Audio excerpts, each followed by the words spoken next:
नमस्कार।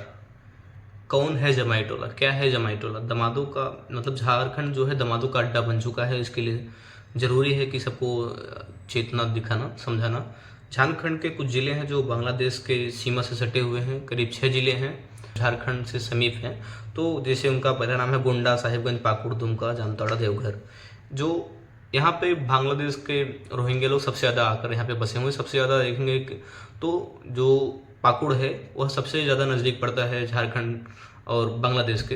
तो उसकी वजह से सबसे ज़्यादा जो इन्फिल्ट्रेशन हुआ है वह पाकुड़ में हुआ है। उसके बाद फिर देखेंगे कि साहिबगंज जो इलाका है वहाँ पे काफ़ी ज़्यादा बांग्लादेशी रोहिंग्या आए हुए हैं और सबसे ज़्यादा जमाई टोला वहीं पे बना हुआ है। और उसके बाद सबसे ज़्यादा ज़रूरी विषय है कि मोदी जी ने जैसे जो 3 बातें वहाँ पे कही है, बेटी, रोटी, माटी। आपकी रोटी भी छीनी जा रही है जो जमाई टोला जिससे बन रहे हैं, और माटी जो छीन जा रही है कि अगर बेटी छीनी तो बेटी के हिसाब से आपका जो ज़मीन है वो ले रहे हैं, और माटी भी गई, फिर रोटी भी गई। ना तो खाने का, ना तो पीने का, ना सब कुछ। और आपकी जनसंख्या दिन दिन वहाँ पे कम हो रही है। सबसे ज़्यादा दुखद बात ये है। और फिर सबसे पहले यहाँ पे हम मोदी जी के जो भाषण हैं बेटी रोटी माटी का, उसको सुन लेते हैं।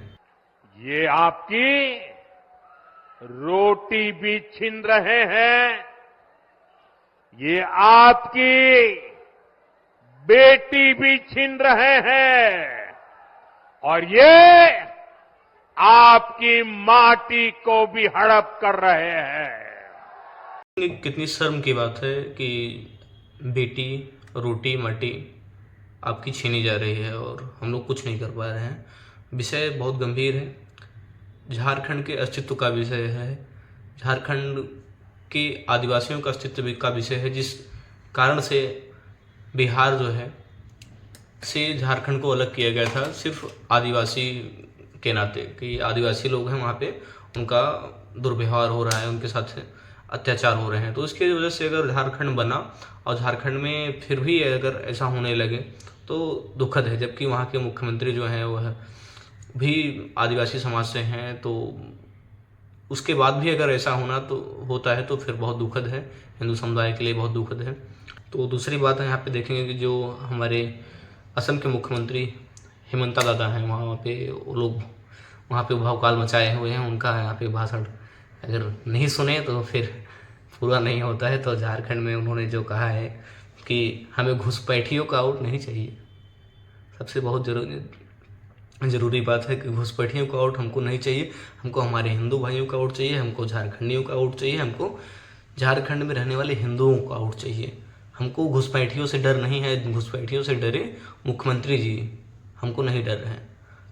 तो सुनते हैं। घुसपैठियों से हम डरते नहीं है। हेमंत सोरेन डरता है, इसीलिए उनको घुसपैठियों का वोट चाहिए। हमें घुसपैठियों का वोट हमें नहीं चाहिए। हमें हमारा समाज का वोट चाहिए। हमें हमारा आदिवासी समाज का वोट चाहिए। हमको भारतीय लोगों का हमें वोट चाहिए। हमें झारखंडी लोगों का वोट चाहिए। हम घुसपैठियों का वोट का दलाली करने के लिए राजनीति में नहीं आया हूं। भाई और बहनों, ये लोग घुसपैठियों का वोट का दलाली करते हैं।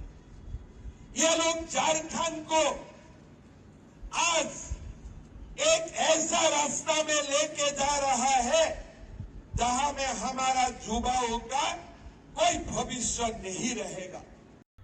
कितना गंभीर विषय है यह समझना चाहिए। अब आपको एक वीडियो दिखाएंगे, बरकट्टा का वीडियो है। उसमें एक महिला है जो शायद कन्वर्टेड है और वहाँ पे मुस्लिम आबादी ज़्यादा हो गई है। करीब करीब जो 5-6 ज़िले हैं वहाँ पे 90% जो अवैध अगर वोटिंग है वहाँ पे 90% वहाँ का वोटिंग जो है मुसलमानों का, वो अवैध रोहिंग्या लोग हैं, अवैध बांग्लादेशी लोग हैं, उनका है। तो बरकट्टा का एक वीडियो सुनेंगे। वहाँ पे जय जोहार नहीं बोला जा रहा है। जय जोहार की जगह कन्नी क्या पता नहीं क्या बोलते हैं, साले साले कुल कल सलाम, ये सब मुझे नहीं आता भाई, तो बुरा मत मानिएगा। फिर वो है, इसको सुनते हैं।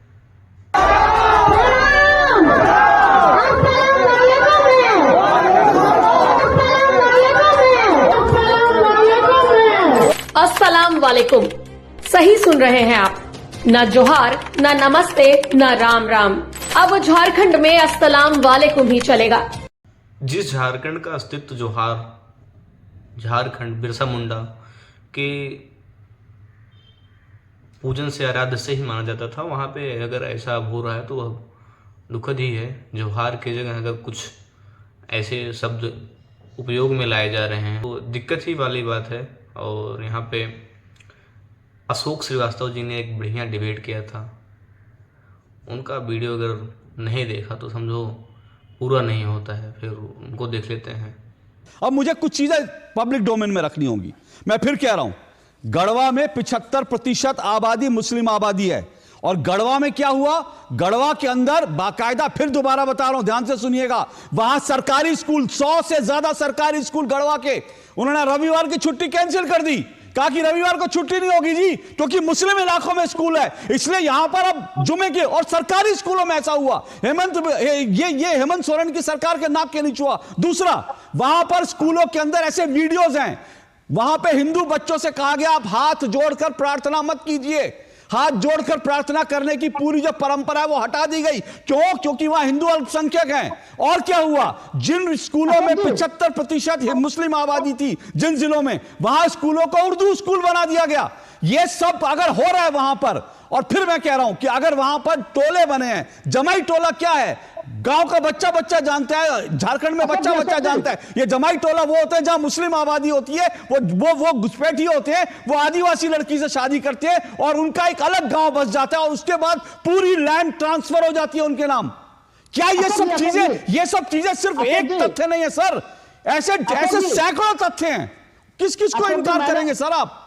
मैं किसी को इनकार नहीं कर रहा, मैं कर रहा हूं बस हमें एक आध मिनट आप सुन लीजिए केवल। अगर सुनिए, एक मिनट, एक नहीं सुनिए ना राहुल लाल, एक नहीं, मैं आपको 4 मिनट सुनूंगा, 2 मिनट सुनूंगा। लेकिन मैं कह रहा हूं, आपने कहा इन सब चीजों से इनकार नहीं है। अगर इन सब चीजों से इनकार नहीं है, आप इनको फैक्ट्स मानते हैं, छोड़ दिए ना, ये बात छोड़ दीजिए कि आपको जो है पसंद नहीं है निशिकांत दुबे का डेटा। लेकिन मैं ये कह रहा हूं, क्या ये सच नहीं है कि वहां पे सरकारी स्कूलों को की छुट्टी बदल दी? क्या सच नहीं है? बच्चों से हाथ जुड़वाना बंद कर, ये सब अगर आप इसको स्वीकार कर रहे हैं तो मानिए ये समस्या है।